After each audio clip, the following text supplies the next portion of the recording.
Hari and the Kolam of Kindness. Every morning before the sun fully woke up, a cheerful boy named Hari rode his bicycle through the neighborhood. Hari had an important job. He delivered newspapers.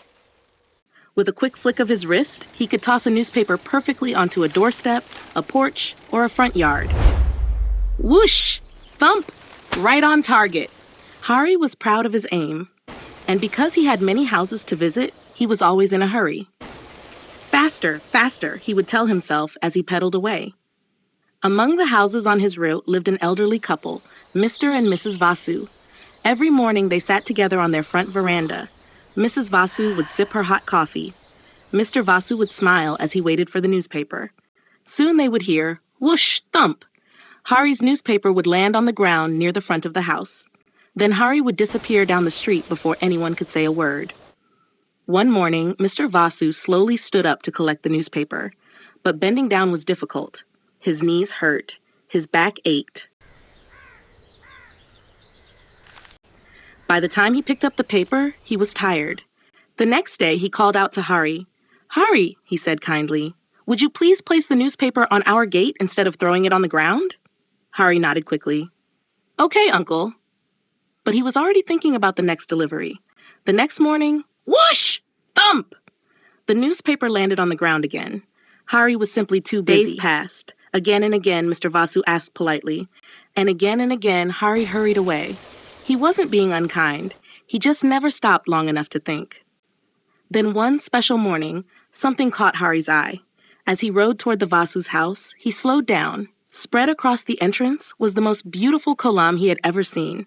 Elegant curves, tiny dots, lovely patterns. It looked like a piece of art drawn on the earth. The white lines sparkled in the morning sunlight. "Wow," Hari whispered. He lifted the newspaper, ready to throw it, but then he paused. If he tossed it, the newspaper might land right on the kolam. The beautiful design could get smudged. Hari imagined how much time and care someone had taken to create it.